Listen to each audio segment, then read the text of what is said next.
Announcements none. Papers have been laid. Questions. Honourable. Thank you, Madam Speaker. Madam Speaker, I've given notice of the following private notice question addressed to Dr. the Honourable Prime Minister, Minister of Defence, Home Affairs and External Communications, Minister of Finance, Minister for Rodrigues and Outer Islands. Whether in regard to the Cessna Station 5R HMR private jet from Madagascar, which landed at the Sir Sagar Ramgulam International Airport on 12 October 2025, he will, for the benefit of the House, obtain information as to the A. Names of the passengers and of the crew members on board, same, and the number of suitcases in their possession. B. Reasons for the arrest of Mr. MR, Mr. DJCT, and Mr. NB by the Financial Crimes Commission. And C. Conclusions of the investigation report on the circumstances surrounding the incident, indicating the measures taken and whether the report will be made public.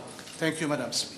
Honourable Prime Minister. Madam Speaker, I'm informed by the Acting Director of the Civil Aviation that on the 12th of October 2025, following a request made by Jet Prime Limited on behalf of Transocean Airways, initially for medical evacuation, then for tourism purposes, and finally for shortage of fuel, they asked that they be allowed to land. In line with the International Civil Aviation recommended practices, the Department of Civil Aviation allowed the plane to land. The aircraft, a Cessna Citation 560XL, bearing registration number 5RHMR, landed on the 12th of October 2025 at 0044 hours.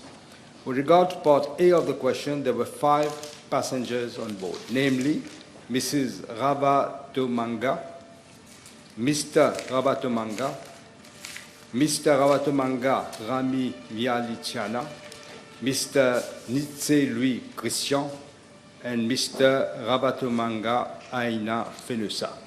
And also there were 2 crew members together.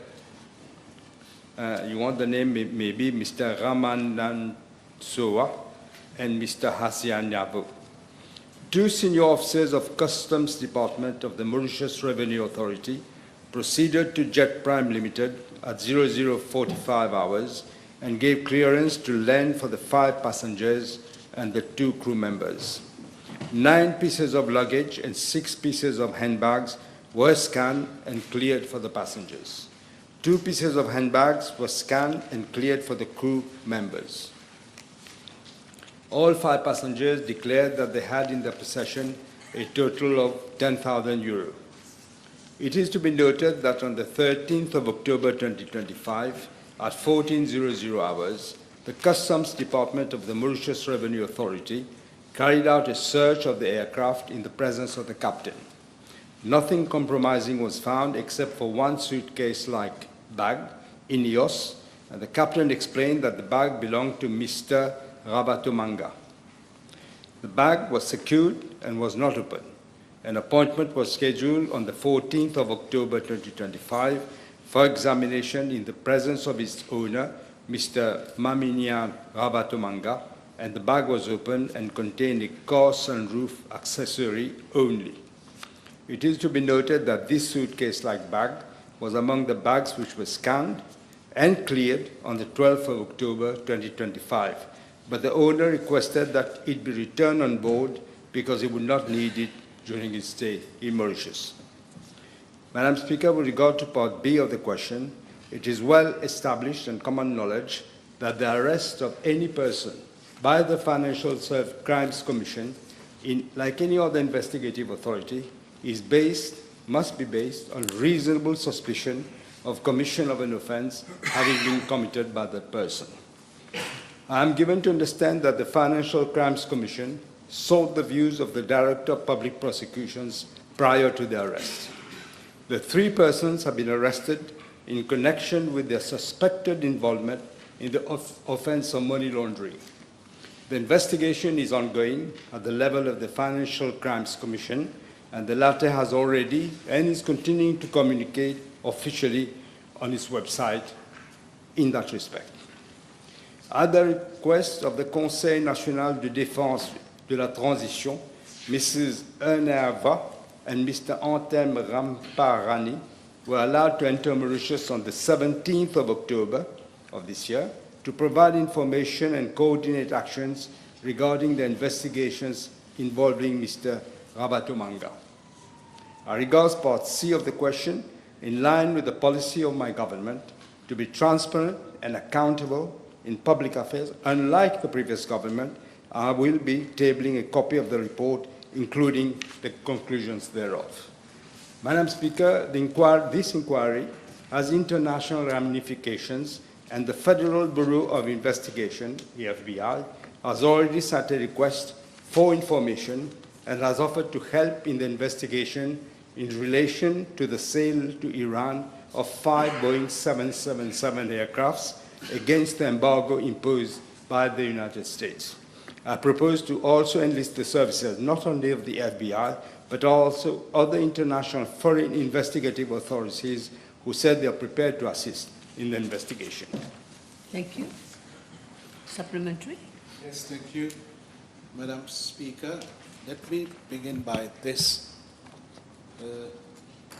This scandal, with a lot of ramifications, stinks from day one and involves a lot of very important institutions of our country and also political nominees of the actual government. Can the Honorable Prime Minister inform the House for such an important thing?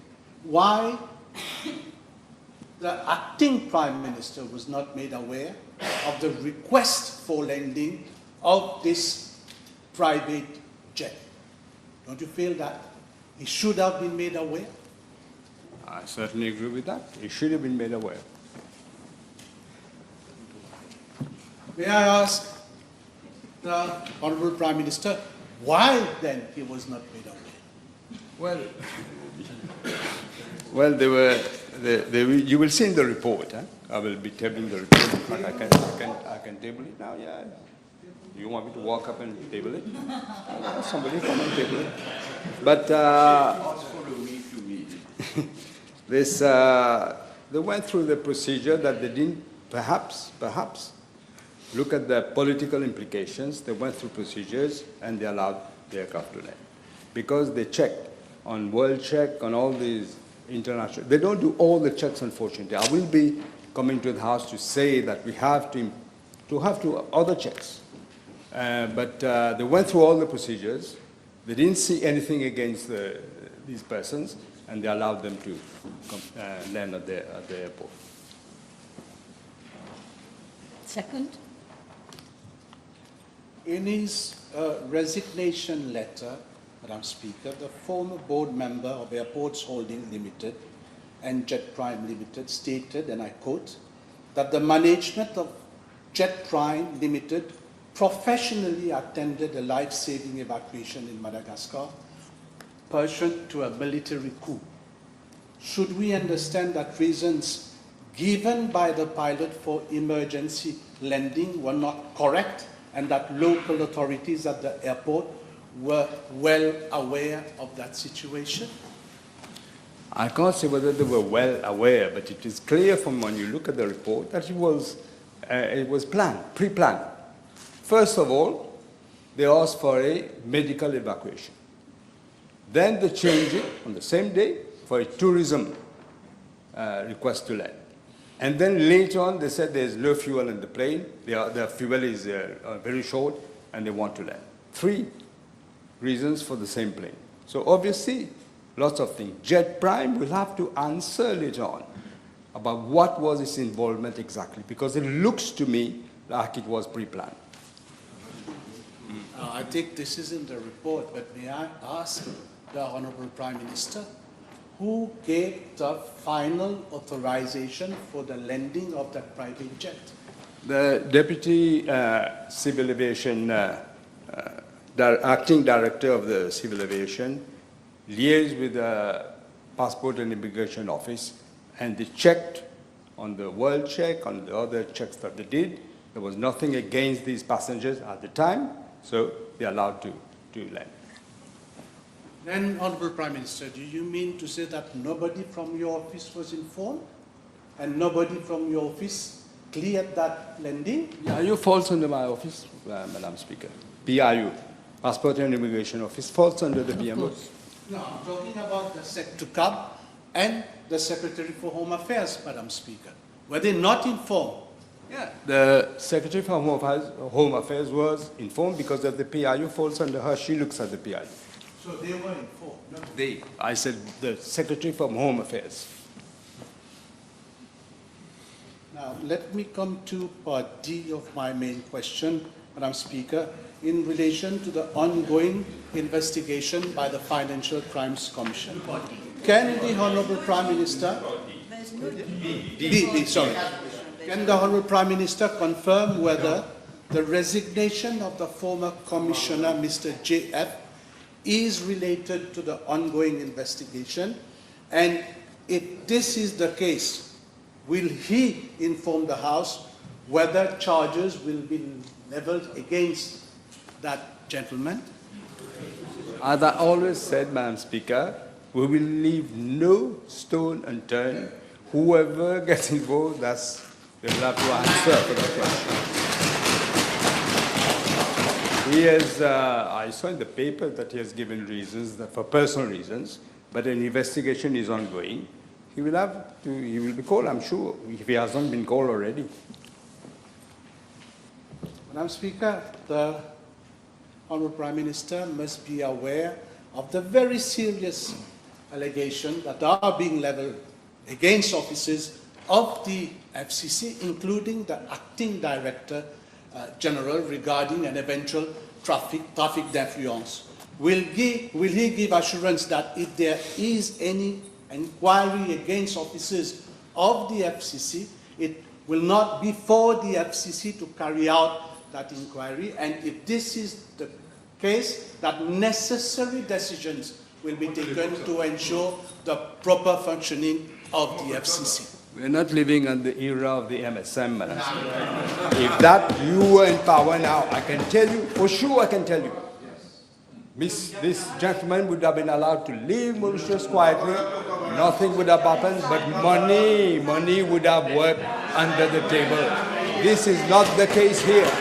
This is not the case here. Nobody will be spared. Nobody will be spared. And besides, the proof of the pudding is in the eating. What is happening now? People are being arrested, are being questioned. Nobody is being spared. Madam Speaker, political nominees are nominees of the actual government. Referring to the past. Now, Madam Speaker, there are also allegations of a meeting which took place at Quatre Bornes in the presence of Mr. JF and some other persons.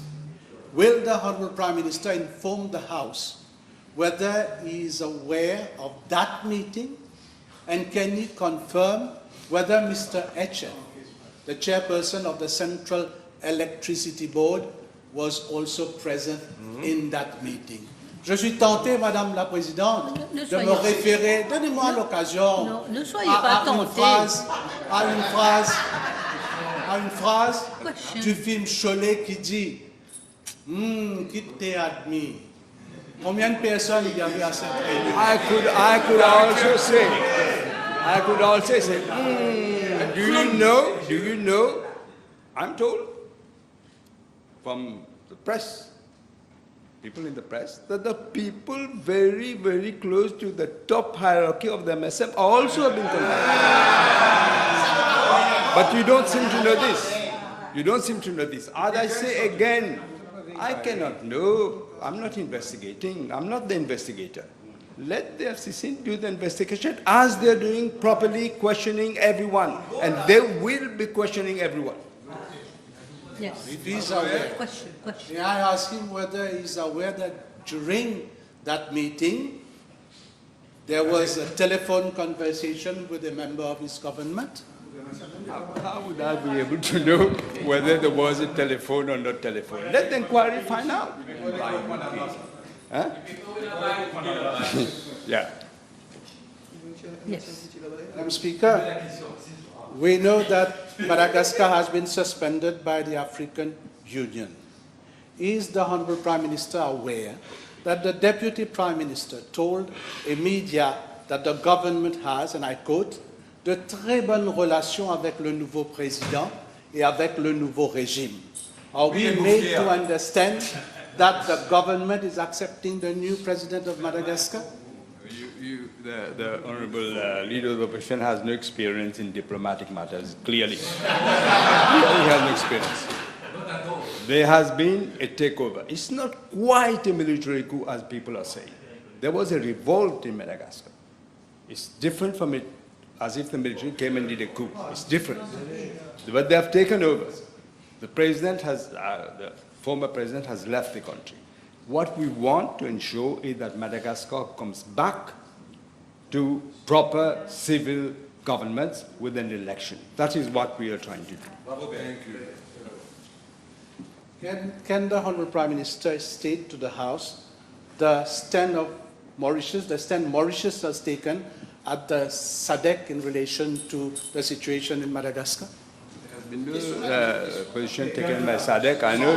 I know some people, you want to listen, Honourable Leader of the Opposition, some people, SADC went there, but we're not aware of what has ensued after that. Can the Honourable Prime Minister inform the House whether himself or the Deputy Prime Minister during his actingship were in communication with the former President of Madagascar when he left Madagascar?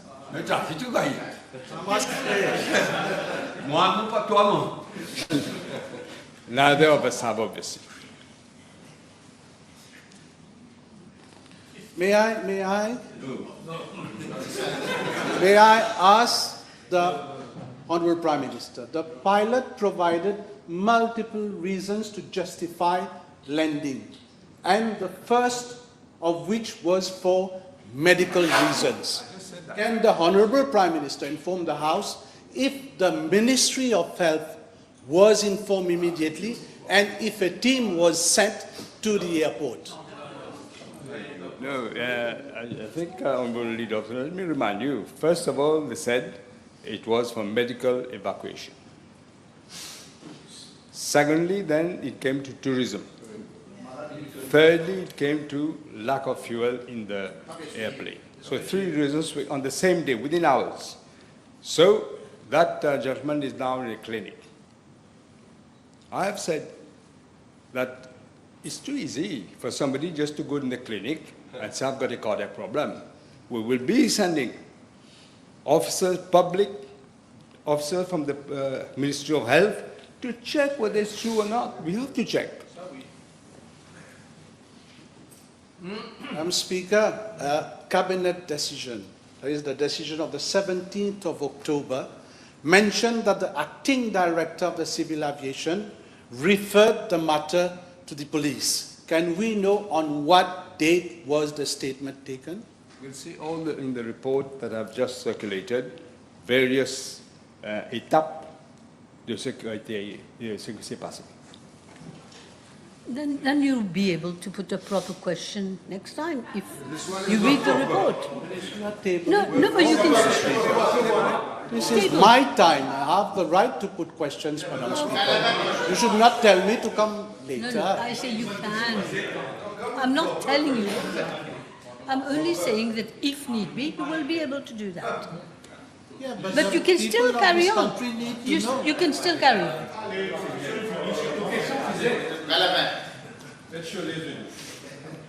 Madam Speaker, can the Honourable Prime Minister inform the House, given the circumstances in which the private jet landed, why was the pilot authorized to take off shortly afterwards?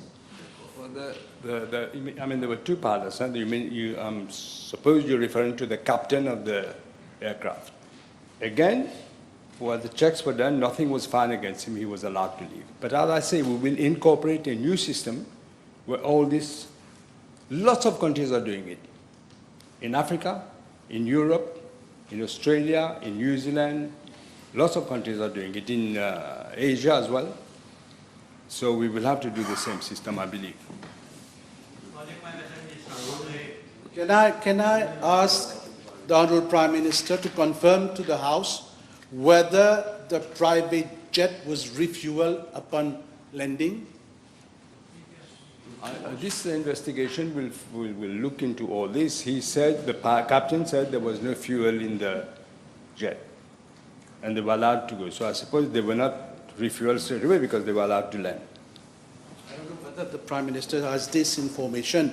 Can he also provide to the House information with regard to the type of passports in possession of the passengers? You mean whether they were diplomatic passports? I believe not. But I can't say. The investigation will be able to look at all this. Now, the acting Prime Minister claimed in a press conference that he was not made aware of this incident, whilst the executive chairperson of Airport Holdings stated that the acting Prime Minister was kept aware at all times. Which is which? Well, he's lying. The Deputy Prime Minister was not made aware. I can say that. He's lying, you say? The other guy is lying. This is very serious, Madam Speaker, if he's lying. Now, He said the Deputy Prime Minister is lying. I said the other guy is saying that the Deputy Prime Minister Was made aware. He was not made aware. That's what I'm saying. He understood. Now, the acting Prime Minister has also expressed dissatisfaction that 2 flights to Madagascar during that period were cancelled. To which the former chairperson of Air Mauritius replied that it was for security reasons. Can I ask the Honourable Prime Minister whether this has also been cleared? I don't quite follow the question. The question is about this plane, which now you're asking about other planes. That statement was made by the acting Prime Minister. Even if it was made by the acting Prime Minister, the question is about this plane. He promised the nation that everything will be cleared. Well, I can tell you everything will be cleared. Let's hope so. Your friend. Yeah, your friend. Yes. So do you have Thank you.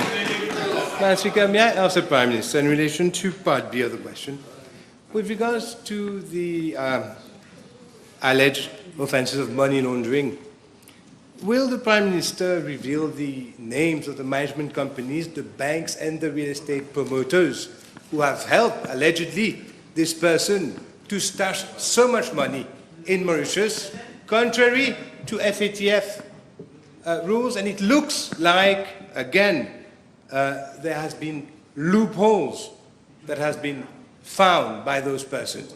Will he now, it doesn't matter whose regime it was, what matters is what we will do about it. Will he now seriously investigate, cause a serious investigation, who may, regardless of who might be involved, to ensure that we protect the financial services sector and that we ensure integrity of the Mauritian economy? I remember very well, your own father was Minister of Finance around the time all this was happening, including the MSM government, but we will ensure. That is what I said, no stone will be left unturned. Yes. Madam Speaker, may I ask again the names? We are interested to know who are the banks, who are the management companies, who are the real estate promoters that have allegedly aided and abetted. This is what we are interested in. Member must learn to be careful. It is not for me to name names. An investigation is ongoing. So if you name names, you know what's going to happen? This is precisely what they want. They will take the money out of the bank. Yeah, okay. We're done. Thank you. Thank you very much. Yes. Motion? No, not yet. I'm sorry. Got a bit carried away, yeah? Questions? Question? 99. Yes.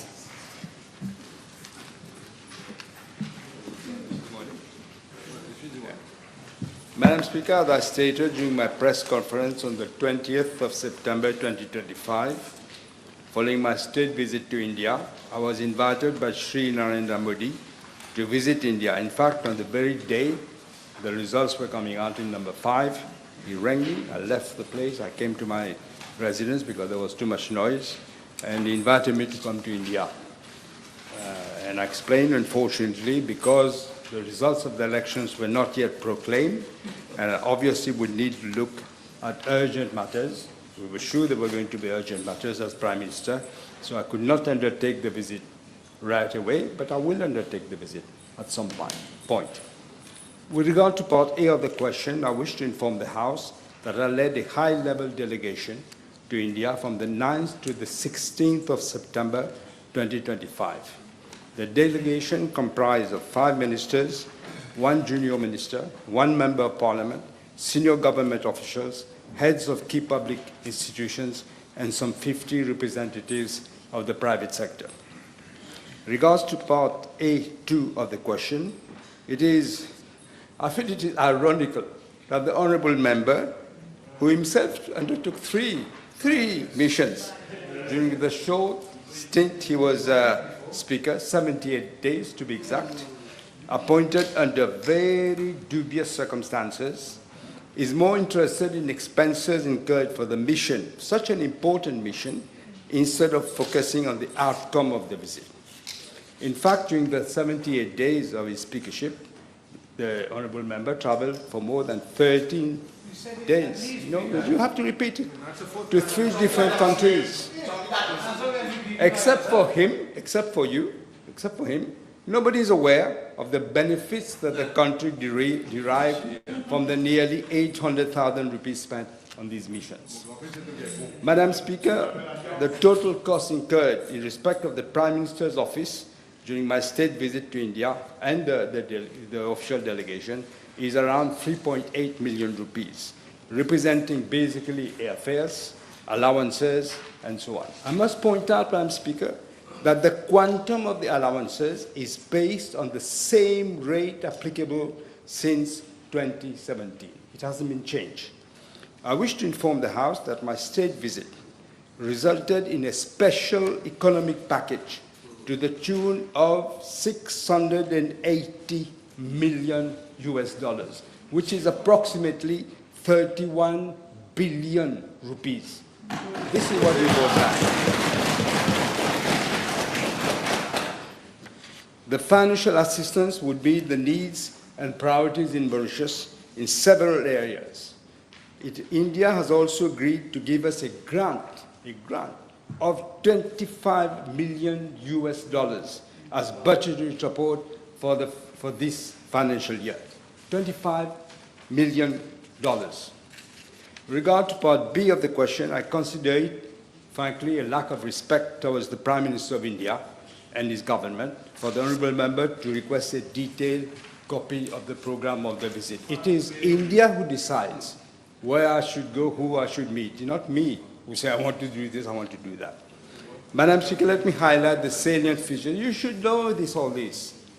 The salient features of the state visit. First, the visit started with India-Mauritius and India-Mauritius Business Conclave, held on the 10th of September 2025 in Mumbai, which was jointly organized by the Economic Development Board and the Federation of Indian Chambers of Commerce and Industry. The business meeting brought together some 200 Indian and 55 Mauritian private sector players.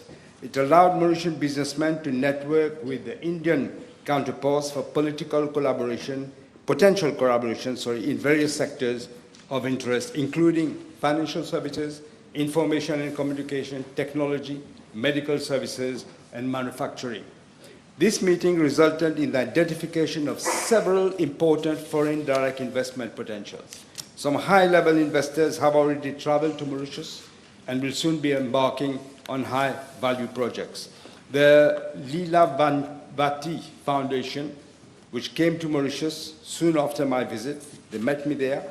They will embark on the construction of a 200-bed multi-specialty hospital.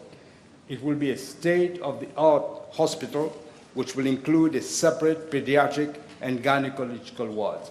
This will help Mauritius. Instead of our patients having to travel to India to get top medical care, this will be here in Mauritius. They won't have to pay for whatever rooms they will have to rent. They will not have to pay expensive, very expensive to go even the traveling. So this will help.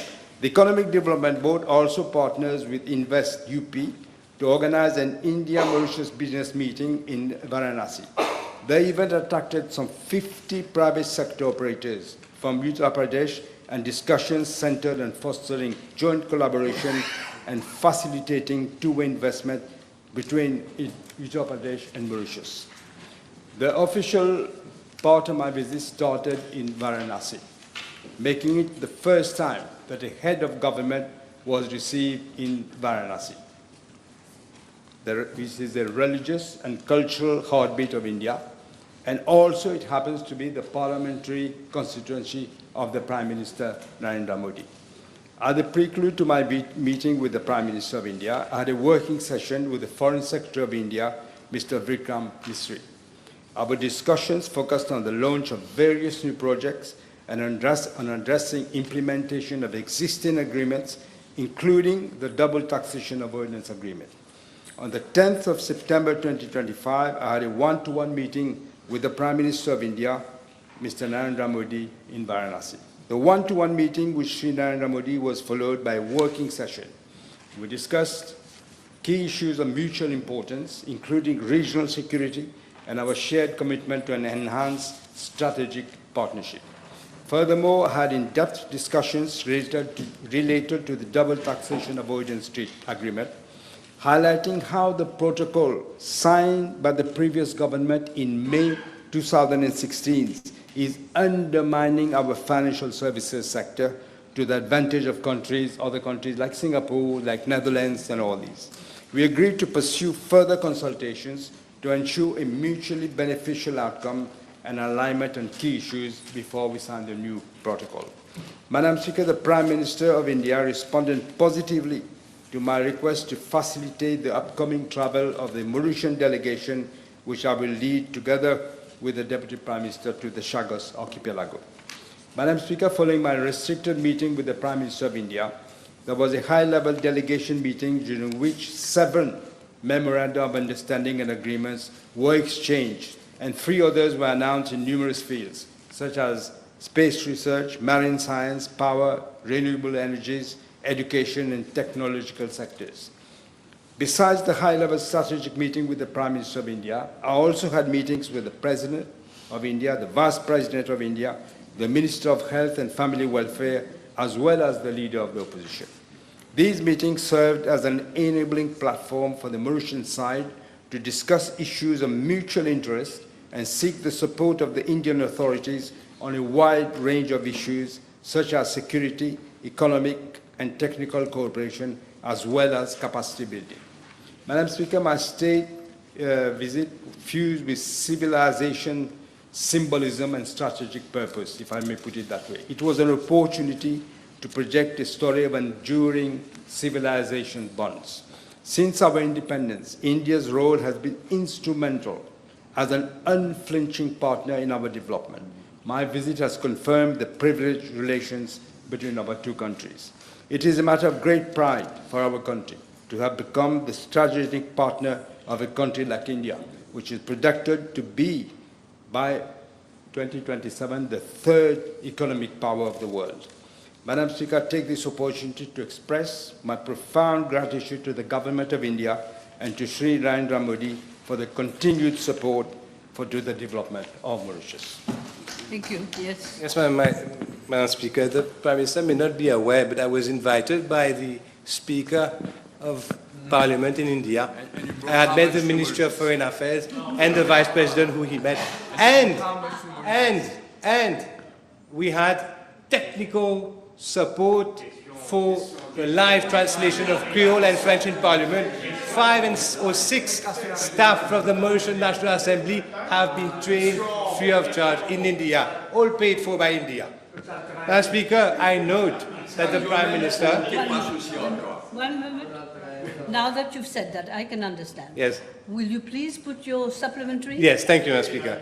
Madam Speaker, the Prime Minister has replied for the Prime Minister's office. We know that there have been persons from state-owned enterprises who have accompanied. May we know, and the ministers, etc., may we know the total cost, as per the question, incurred by the government of Mauritius, including by state-owned companies, on the payment of airfare, accommodation, per diem, etc., etc. He has answered for the PMO. I've answered for the government side, but for the private sector, they paid everything themselves. No, he was saying you just answered for PMO. You answered for the whole, yes. Okay, now, before you put your second question, members, I've forgotten to tell you that the table has been advised that PQB 952 will be replied by Dr. the Honourable Prime Minister, time permitting. PQB 911 will be replied by Honourable Minister of Housing and Lands. PQB 913 will be replied by Honourable Minister of Information Technology, Communication and Innovation. By the way, and there's a PQ that has been withdrawn, I'll tell you in a minute. I just want to tell you I don't have a very good voice today. Please forgive me. Yes. Your second question. B900. Speaker, as I stated in my reply to the private notice question of the Leader of the Opposition on the 7th of October 2025, an amount of 5.5 million rupees is payable to Dr. Ramasitanen following his resignation as Governor of the Bank of Mauritius. I wish to highlight that this is not a compensation, as is being alleged in some quarters, but actually dues payable to him. I am informed by the Bank of Mauritius that the sum of 5.5 million rupees includes refund of unutilized annual and sick leaves, encashment of accrued passage benefits, and payment of pro-rated end-of-the-year bonus and 3-month emolument in lieu of notice. Regard to Part A of the question, I am informed by the Bank of Mauritius that during his tenure of office, Dr. Sitanen has drawn a total remuneration of 9 million rupees as per his contract of appointment. Concerning Part B of the question, I am informed that Dr. Sitanen spent 35 days abroad on official missions. Yes. Yes. First question, Madam Speaker. How can someone who has resigned be paid compensation payment in lieu of notice? This is according to the law, Madam Speaker. The Bank, Section 18 of the Bank of Mauritius provides for a governor to either give a 3-month notice in case he intends to resign. He didn't manage to give the 3-month notice, but I asked him to resign. But in fact, in reality, he was given a 3-month notice. This is why it went like this. Question. It doesn't make any sense. Contractual law. We're not in a court of law. Yes. May I ask the Prime Minister, without passing any judgment on Mr. Ramasitanen, in view of the serious allegations that have surfaced whilst he was governor and since he has resigned, why is it that whilst the investigation is ongoing, decision has been taken to pay Mr. Sitanen, who, if it turns out, has committed breaches of contract, may not be entitled to any compensation whatsoever under contractual law? I may ask the honourable member if the investigation takes 5 years. So he waits for 5 years? Tell me. You tell me. You tell me. This is what happens. In that case, I ask him, who do you think will want to take important positions in Mauritius if that is the way you're going to treat people? Think again. Okay, next question. Honourable Kiran, yes. 901. Madam Speaker, the National Agency for Drug Control Act was proclaimed on the 15th of May, 2025. The NADEC is a statutory body entrusted to coordinate the national drug response through prevention enforcement, treatment, rehabilitation, and harm reduction. With regard to Part A of the question, I'm informed that for the financial year 2025-2026, an amount of 70 million rupees has been allocated to the NEDC.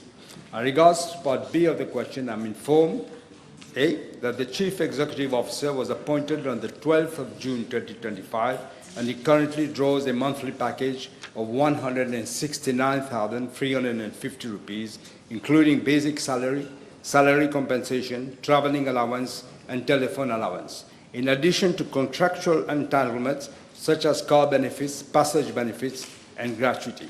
And B, the chairperson was appointed on the 16th of June 2025, and he receives a monthly allowance of 40,000 rupees. Regards to Part C of the question, Madam Speaker, I'm informed that at the date, a total of 2,246,751 rupees and 05 cents have been disbursed. I'm tabling the information requested by the Honourable Member. Madam Speaker, I wish to inform the House that the NADC is being a newly created agency, is still in the process of transitioning into a fully established organization. With a view to assisting the NADC administratively, 10 officers of my office are providing support to the CEO in the field of administration, finance, human resource procurement, and accommodation. Meanwhile, to empower the agency to fulfill its mandate optimally, a recruitment exercise for 7 core posts, such as the administrative manager and coordinators, is ongoing. The posts were advertised on the 3rd of October 2025 with a closing date of the 23rd of October 2025. A total of 144 applications for all the posts has been received. Interviews will be conducted from the 3rd to the 7th of November 2025. In addition, the NEDC has already identified premises to set up its office, and procedures for finalizing the lease agreements are underway.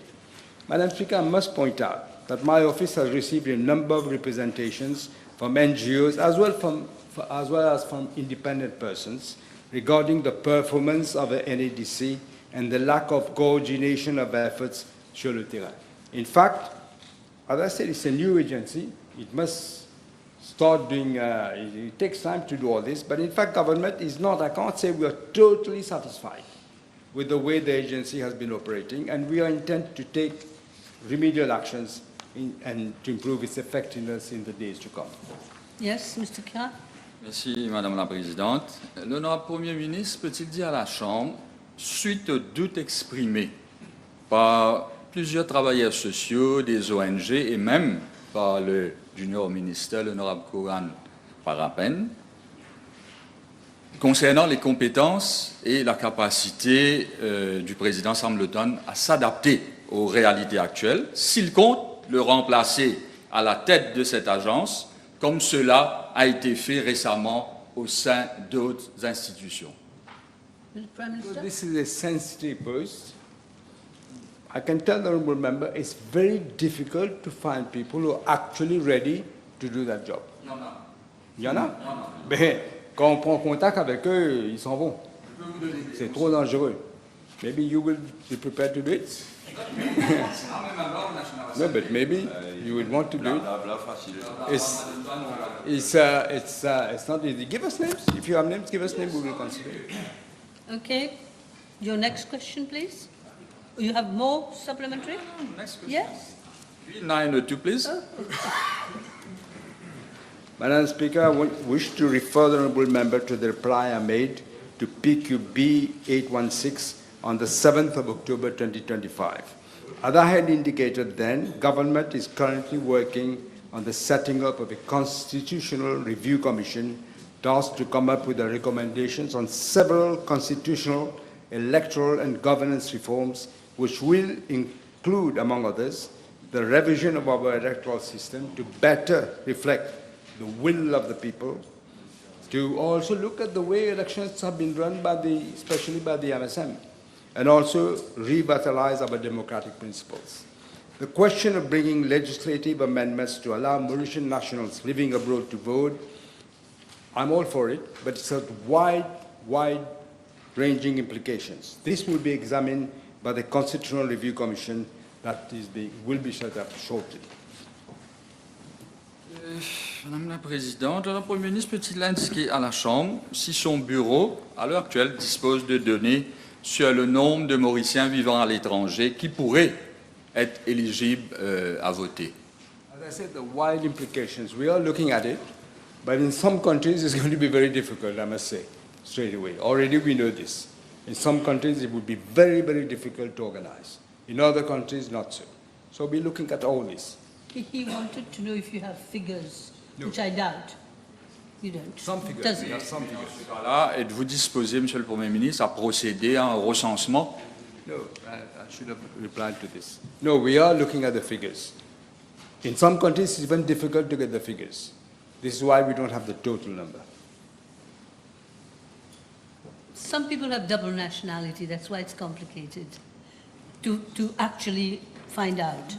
But very interesting issue, very interesting. Anyway, next question from Mr. Levin. B903, please. With regard to Part A of the question, Madam Speaker, I'm informed by the Commissioner of Police that from January 2025 to the 23rd of October 2025, 974 suspects have been arrested in connection with synthetic drugs as follows. 446 adults for consumption. Of these, 232 were provisionally charged, 119 opted for rehabilitation through the Drugs Users Administrative Panel under the Ministry of Health and Wellness, and 95 had no provisional charge lodged. 22 adults for drug trafficking, all were provisionally charged. 497 adults for drug dealing, and all were provisionally charged, and 9 minors for drug dealing, and none were provisionally charged. Madam Speaker, as regards to Part A2 of the question, I'm tabling the quantities of synthetic drugs seized. Regarding Part B of the question, I'm informed that the police has strengthened enforcement, cooperation, and preventive actions to combat drugs, including synthetic drugs.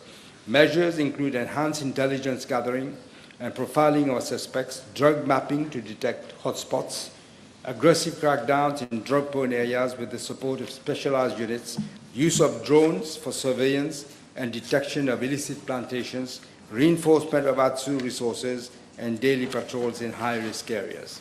Moreover, with a view to disrupting drug and other criminal networks, ATSU is collaborating closely with other law enforcement and regulatory bodies, including the MRA, Customs, Anti-Narcotics Section, the Financial Crimes Commission, the Ministry of Health and Wellness, and the Financial Intelligence Unit.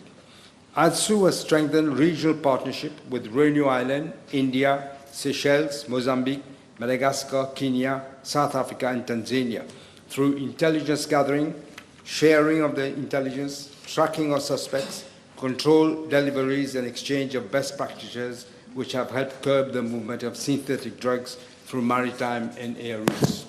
At the international level, ATSU collaborates with the United Nations Office on Drugs and Crime, the U.S. Drug Enforcement Administration, DEA, the UK National Crime Agency, Interpol, and the Royal Canadian Mounted Police for intelligence sharing, capacity building, cross-border investigations, and financial tracing, thereby strengthening national efforts to combat transnational drug trafficking networks. Madam Speaker, with regard to Part C of the question, I'm informed by the Chief Executive Officer of the National Agency for Drug Control that in line with its mandate to support evidence-based policy decisions, the fourth meeting of the Drug Control Board considered the current national and international policy approaches on the regulation of cannabis. The discussion examined 3 technical models, namely decriminalization, whereby use, possession remains illegal, but sanctions shift from criminal penalties to administrative penalties with no criminal record for the offender. Depenalization, whereby cannabis use and possession remains a criminal offense with reduced criminal sanctions.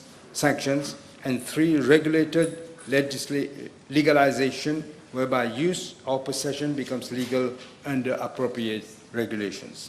Following deliberations, the board agreed unanimously that a deeper context-specific technical assessment is necessary for Mauritius.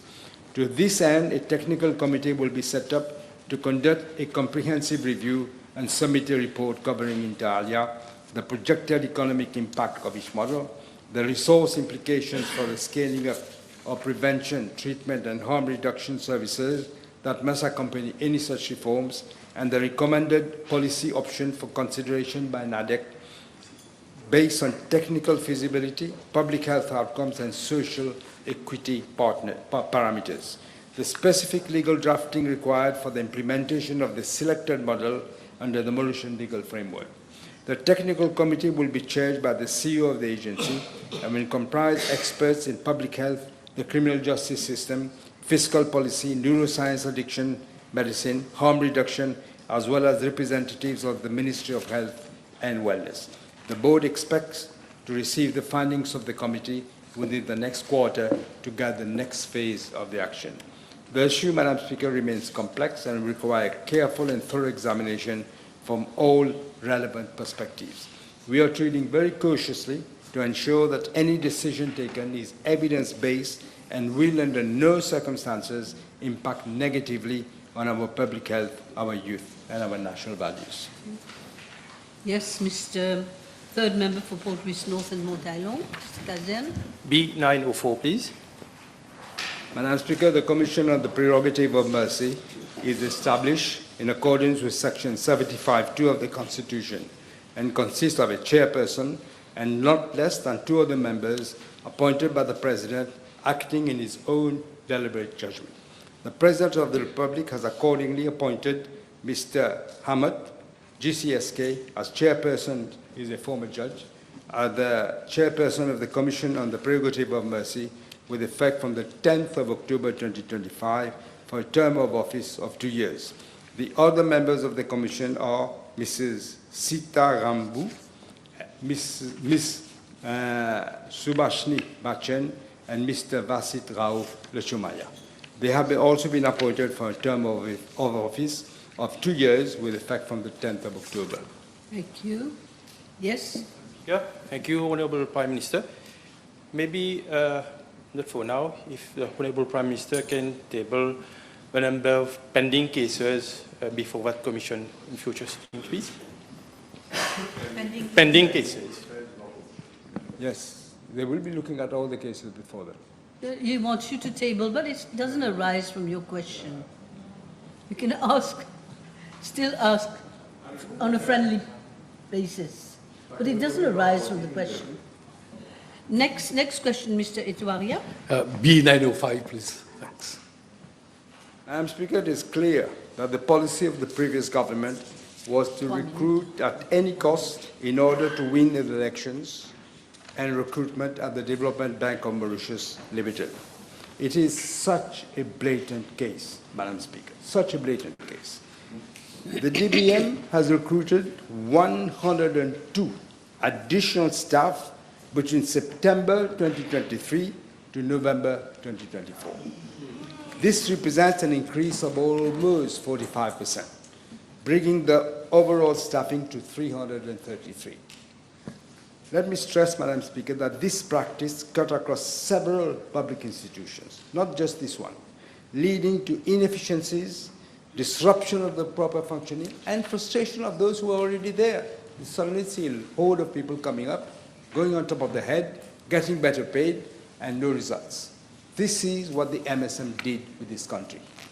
With respect to Part B of the question, I'm informed by the DBM Limited that the former Chief Executive Officer undertook 28 official missions from 2015 to 2024 at a total cost of 1,464,211 rupees. This included air tickets, per diem, and so on, accommodation, transport. One, Mr. Bodwa Singh Joku, Acting Managing Director from 14th of August 2015 to the 3rd of April 2018, undertook 1 SADC mission and 5 missions to Rodrigues. Total amount paid was 453,992, of which per diem was 422,971, and the cost of their ticket was 31,021 rupees. Late Mr. Lobin Anmol, Managing Director from the 4th of April 2018 to the 31st of March 2020, undertook 4 SADC missions and 8 missions to Rodrigue. The total amount paid was 539,273, of which per diem was 356,013, and the cost of air tickets was 183,260. Third, Mr. Jaiwant Pandu, Managing Director, Chief Executive, from the 1st of April 2020 to December 2024, undertook 1 SADC mission and 9 missions to Rodrigue, and the total amount paid was 470,946, of which per diem paid was 361,740, and the cost of air ticket 109,206. Thank you, Prime Minister. Time is up. Time is up. I'm sorry. Now I've got a few questions that have been withdrawn. B908, 906, 907, 914, 912, 952. Thank you very much, everyone. Now we go to questions addressed to honourable ministers. Honourable Third Member for Rivière-des-Anguilles. Ms. Daouyaroud. Yes, thank you, Madam Speaker. B917. Madam Speaker, I wish to inform the House that the mental condition of pregnant women is investigated once patient has mental health issues or shows obvious signs of distress and that demand immediate attention. I'm informed that over the past 3 years, a total of 117 mothers has been reported to be experiencing severe perinatal mental health issues. With regard to Part B of the question, my ministry recognizes the impact of perinatal mental health issues on both mother and child. To support these mothers, various measures are already in place. Mothers suffering from perinatal mental health issues are catered by a multidisciplinary team comprising obstetricians and gynecologists, psychiatrists, clinical psychologists, medical social workers, and community psychiatric nurses. The multidisciplinary team provides assessment, treatment, and ongoing monitoring during pregnancy and post-delivery. During pregnancy, the maternal treatment is concurrently done by both the obstetrician and psychiatrist. In case there is further management, the mothers are referred to psychiatrists and psychologists for counseling, and these health professionals address the initial phase of anxiety and mental health concern during and after their pregnancy as part of their follow-up. Mothers with severe symptoms are admitted in ward for stabilization and treatment. Madam Speaker, I am further informed that in case of mothers suffering from severe perinatal mental issues, the newborn babies are kept in the nursery for care and feeding under the supervision of trained nurses in neonatal intensive care unit. The mothers are also encouraged to come to the nursery to breastfeed them. An extraction of mother's milk is carried out for mothers who are unable to breastfeed their babies due to their health conditions. Furthermore, once the mothers are discharged from the hospital, the medical social services assign a trained caregiver to carry out home visits so as to assist the mother and other family members in the upbringing of a baby at home. The medical social worker may also liaise with the Ministry of Gender Equality and Family Welfare on a case-to-case basis. In addition, the newborn baby is followed by a pediatrician to ensure optimal care and safety of the baby, and community nurses specialized in psychiatrics also pay visits to the mothers. Madam Speaker, as a caring government, my ministry remains committed to strengthening perinatal mental health services through early intervention, integrated support, and continuous monitoring to ensure the wellness of both the mothers and the babies. Yes, are you right? Yes. Dr. Umir, please. Thank you, Honourable Minister. It is very well known that postpartum period represents a very difficult time for mothers who have delivered, and sometimes the services provided at the hospital are not in line with what is expected to support them. May I request the Honourable Minister to consider having a walk-in service well after they are discharged from hospital, particularly that we have quite a percentage of women who do suffer from mental problems well after having delivered. Thank you. I take note of his request, but I would like to remind the honourable member of the limited number of gynecologists and as well as other specialists in our medical field. but in the months to come, probably you are going to recruit additional specialists for that purpose. I'm sorry, but postpartum would not be gynecologists, would be? Both gynecologists Both and Psychiatrists. Okay, I thought it was more there. Okay, thank you. I just have to remind everyone that we have questions which have been withdrawn. 918, the next one has been withdrawn. Then PQ 934 will be replied by Honourable Minister of Health and Wellness. So now I go to Ms. Antil. Honourable Antil. Je vous remercie, Madame la Présidente. B 919.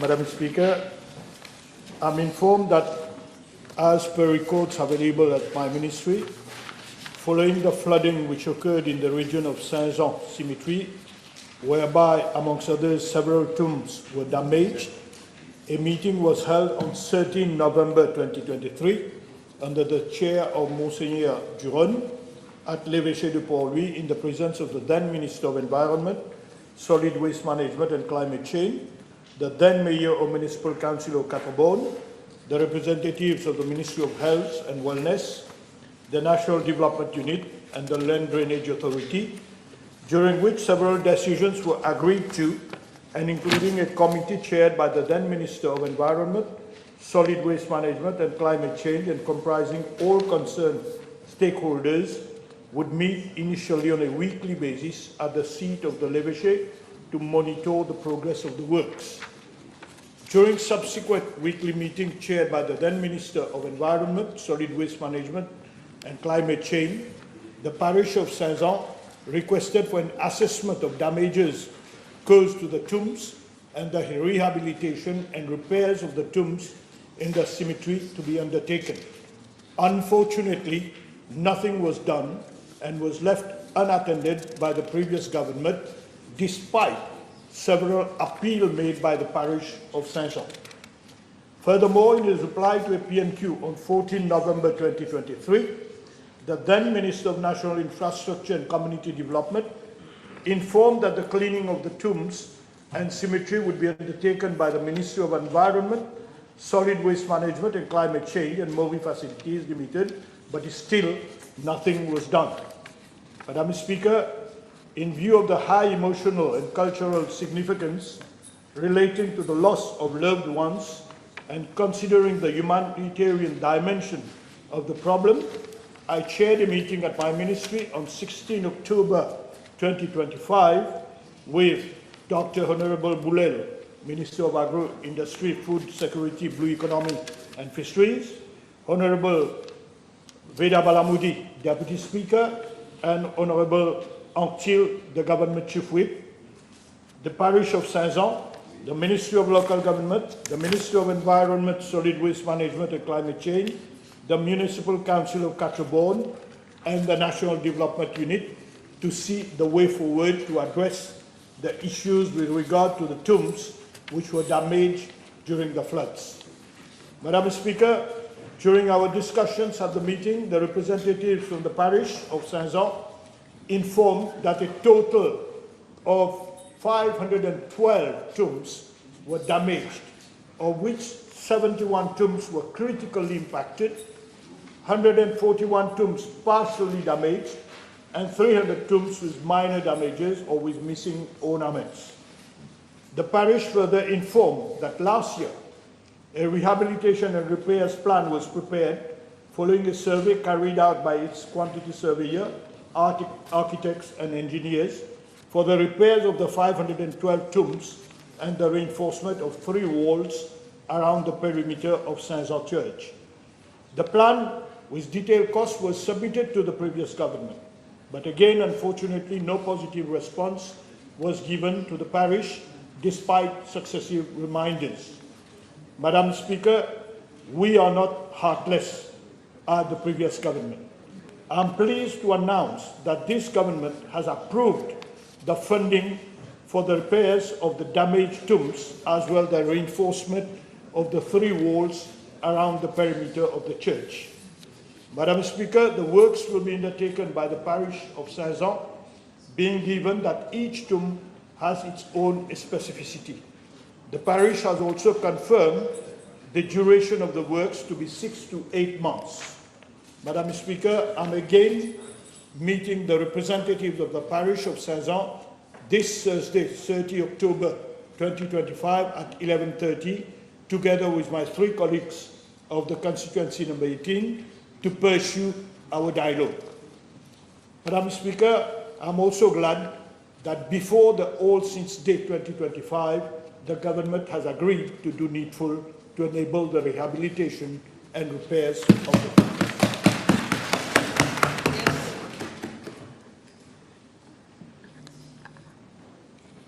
Madame la Présidente, je suis profondément émue par la réponse du ministre. À 4 jours de la Toussaint, ce gouvernement rétablit dignité et respect aux défunts touchés par les inondations de 2023-2024. Le ministre pourrait-il indiquer à la Chambre si son ministère envisage d'accélérer les procédures afin que ces 300 familles puissent, dans les meilleurs délais, se recueillir dignement sur les tombes de leurs proches. Je vous remercie, Madame la Présidente. Monsieur le ministre. Madam Speaker, as I've said, this government is a government which has a heart. You know, government has approved only Friday last to do good, to go for the funding of the repairs and rehabilitation of the tombs. Now, together with the MPs of the constituency, we are going to make sure that the necessary funds be made available to the parish, and it is up to the parish to do the works. C'est dans quelques jours. Hein? C'est dans quelques jours. Next question. The second member for Savane. Madam Speaker, please. B920. Thank you. Madam Speaker, the Chemin Grenier Road, B10, is a classified road linking several villages, namely Suriname, Riambel, Chemin Grenier, and Rivière des Galets. The Central Water Authority had requested wailing from the Road Development Authority in July 2024 for the renewal of its pipeline along the main road at Chemin Grenier from the Farmers Service Center, Cancharieux, to Jumbo Road, over a total length of about 3.28 kilometers. The RDA had accordingly issued a letter of intent, and subsequently wailing was granted in August 2024, subject to several conditions. Madam Speaker, with regard to Part A of the question, I am informed by the Ministry of Energy and Public Utilities that the CWA undertook pipeline works through its in-house team as part of its ongoing pipe replacement program. The works involve the laying of 160 millimeter diameter high-density polyethylene pipes on both sides of the main road, one section extending from the taxi stand to Winners, and the other from the taxi stand to the Farmers Service Center, covering a total length of approximately 1.2 kilometers. The work started on 21st August 2024 and were completed in October 2024. Temporary reinstatement of the road surface was carried out concurrently with the pipeline works by Pro-Built Contractor Limited. However, due to deterioration of temporary reinstatement at certain locations, Pride Civil Engineering Contractor Limited was engaged by CWA on 2 separate occasions, namely during the end of year festive period in 2024 and prior to the Mahashivratri festival in 2025, to undertake remedial reinstatement works and ensure accessibility and safety for both vehicular and pedestrian traffic. I wish to highlight that following several road inspections, the RDA observed that the temporary reinstatement works were in an unacceptable condition with surface settlements and exposed crusher run posing safety risks to road users. Consequently, the RDA issued several notices to CWA requesting the latter to immediately reinstate all trenches with asphaltic concrete in line with the conditions of way leave. Madam Speaker, as regards Part B of the question, had the CWA failed to comply with the conditions of way leave, the RDA initiated procedures for the forfeiture of the CWA's bank guarantee to enable it to carry out the repair works instead. This was subsequently put on hold after the CWA indicated on 5th September 2025 that the bid document for the permanent road reinstatement contract had been finalized and was expected to be launched by end of September 2025. However, I note with deep concern that we are now at the end of October 2025 and the bid has still not been launched. I shall be taking up this matter with my colleague, the Honourable Minister of Energy and Public Utilities, to determine the way forward for the reinstatement of the works. Madam Speaker, as I have indicated in previous replies, namely for PQB 616 and 8 July 2025, and for PQB 859 on 7 October 2025, the RDA has proposed a memorandum of understanding with the CWA, whereby the RDA would undertake the permanent reinstatement works once the pipeline is fully completed and commissioned. The MOU will define the respective responsibilities and payment arrangements between both parties. A meeting was held on 7 October 2025 at the level of my ministry with the concerned stakeholders, during which it was agreed that the Ministry of Energy and Public Utilities and the CWA will jointly review the draft MOU. A follow-up meeting would be scheduled within the coming weeks to finalize the arrangement. Yes. Supplementary. Will the Minister inform the House that the project will be carried before the opening of the market fair at Chemin Grenier, which is scheduled on 15th of December? Short and sweet, short and sweet. As I said, I will liaise with my colleague, the Minister of Energy, and we'll see the quickest we can do it. Thank you. Yes. Dr. Tanu, please. Thank you, Madam Speaker. Question B921, please. Madam Speaker, I'm informed by the Division of the Veterinary Services of the Ministry that contagious caprine pneumonia is a severe and even fatal respiratory disease in goats caused by a bacteria, namely Mycoplasma capricolor. It is characterized by symptoms as fever, poor appetite, breathing difficulties, coughing, and nasal discharge.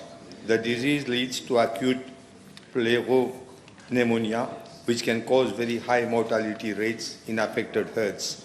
Since mid-August 2025, several cases have been observed in 10 goat farms over the island and during meat inspection carried out at the Mauritius Meat Authority. Madam Speaker, with regard to part A of the question, I'm informed that a death certificate is being issued by the DVS for the diseased animals. In addition, all farmers who are registered with the Small Farmers Welfare Fund under the Breeders Protection Scheme will be paid an amount of 6,000 rupees per animal. As regards part B of the question, I wish to inform the House that DVS provides 24/7 free service to the breeding community. One veterinary officer is on call after working hours. Any sick cases reported to the DVS or its sub-officers are attended and treated within the same day. For cases with respiratory problems, antibiotics are being given as well as supportive treatment to reduce mortalities and morbidities. 75% of infected goats which have been treated on time have recovered. Regular follow-up is being done at these farms every day over a period of 5 days. Regarding part C of the question, affected farmers are sensitized to avoid trading their sick animals and enhance the biosecurity measures at their farm level. In the meantime, upon receipt of results from Centre de coopération internationale en recherche agronomique pour le développement, The DVS has requested quotation from foreign suppliers on 22nd October 2025 for the supply of 10,000 doses of CCPP vaccines. Thank you, Minister. Are you happy? Yes, Mr. Lubin? Speaker, may I ask the Honourable Minister as to the number of goats that have died recently with regard to this disease? If you have the figures. I think it's about 15 goats, sir. Okay. Honourable Second Member for Vieux-Grand-Port, Mr. Seaburn, yes? Thank you, Madam Speaker. It's question 922, please. Madam Speaker, I am informed by the Traffic Management and Road Safety Unit, TRMSU, of my ministry, that the village of Nouvelle-France is crossed by Savane Road A9 and Phoenix Plaisance Road A10, and that no request has been received for the installation of speed humps or any other speed control measures along Phoenix Plaisance Road A10, commonly known as Grand Port Road. I, however, understand that requests have been received for speed controlling measures at Poncolville and Dream Price Supermarket, both located in the village of Nouvelle-France. The TRMSU has advised that due to the topography and the alignment of the road, the construction of raised tables is not being envisaged at those locations, as they may pose a problem in terms of visibility. Madam Speaker, the segment of both Savane Road A9 and the Phoenix Plaisance Road A10 crossing the village of Nouvelle-France currently have a speed limit of 60 km per hour. The TRMSU is exploring the possibility of implementing speed zones of 40 km per hour at the specific locations along routes A9 and A10 in order to control speed and enhance the safety of pedestrians, cyclists and other road users. The project would be implemented under the framework agreement by a contractor, and this is the name of the contractor will emerge as soon as the evaluation process is being completed at the Central Procurement Board. Yes. Yes, Miss. Oh, my Je vous remercie, Madame la Présidente. B 923. Madam Speaker, I am informed by the Metro Express Limited that an emergency response plan is in place along Saint-Jean Road in Quatre-Bornes. This plan was prepared by MEL in collaboration with emergency services, including the Mauritius Fire and Rescue Services, SAMU, and police in 2022, to improve and facilitate the entry and exit of fire trucks. An access point of approximately 12 meters located along Osman Avenue was designed with sufficient turning radius to allow for the safe maneuver of the large fire trucks. This access has been in service since the launch of Phase 2B, Quatre-Bornes to Phoenix, in May 2022, and is to the satisfaction of the Mauritius Fire and Rescue Services. As such, Madam Speaker, all vehicles, including those of emergency services, are able to travel from the region of Quatre-Bornes towards Saint-Jean, Belle-Rose, La Louise, Sodnac, or Trianon without the need to take detours. I am further informed that in the event of the Saint-Jean is inaccessible owing to situations like a road accident, the emergency services can also, as a last resort, gain access to the railway tracks after receiving special authorization from the Metro Express Operation Control Center. The scenario has been tested during full-scale simulation in collaboration with the fire services, SAMU and the police in the presence of the National Disaster Risk Reduction and Management Center and the Singaporean Safety Auditor from the SMRT. Madam Speaker, I am pleased to inform the House that the collaborative efforts in developing the emergency response plan does not stop here. To ensure that a high level of coordination demonstrated in the initial full-scale simulation is maintained, and to continuously improve our response capability, I am proposing to hold a follow-up simulation exercise.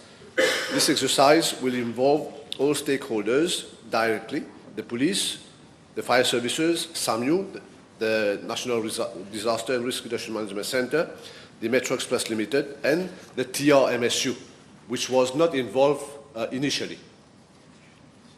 Now, the primary goal will be to identify any residual issues with the plan, particularly concerning rapid development and coordination across different access points and routes.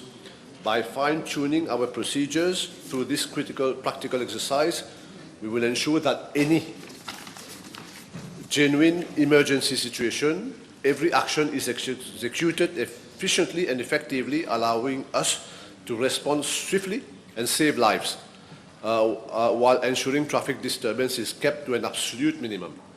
This proactive approach underscores the government's unwavering commitment to safety and security of our commuters and the community along the Metro Express corridor. And as a last note, I'm tabling the emergency response plan for Saint-Jean-Quatre-Bonnes. Thank you. Yes. Je vous remercie, Madame la Présidente. Would the Minister inform the House whether are there designated safe zones or assembly points along Saint-Jean Road for l'évacuation urgente? Yes, it's quite detailed in the plan that I've just submitted, but we will meet soon. I hope the Honourable Member will facilitate arrangement at some appropriate location for us to come and explain what is inside in the plan so that everybody can understand. Second question. Thank you. Will the Minister inform the House how will communication be managed with residents, commuters and emergency services in the event of an accident? Thank you. Good question, very pertinent question. But like I said, when we will meet in a participative, democratic manner in your constituency, Honourable Member, we'll detail all these going forward. Yes. Honourable François, please. Last question, I think. Yes, thank you. B94. Madam Speaker, allow me before starting to answer this main question to wish good luck to all the 14,837 PESAC students who have started their PESAC examinations today and which will continue till Friday, 31st October. Coming to the main question, I wish to inform the House that the Foundation Programme for Literacy, Numeracy and Skills was introduced in January 2025 by this government to replace the defunct and much decried extended programme. To recall, the success rate of the previous extended programme was on average a meager 6%, with the result that some 2,000 students were leaving the system without a certificate every year. Allow me to provide the Honourable Member from Rodrigues figures related to the performance of our students in Rodrigues. In 2022, only 3 out of 167 students.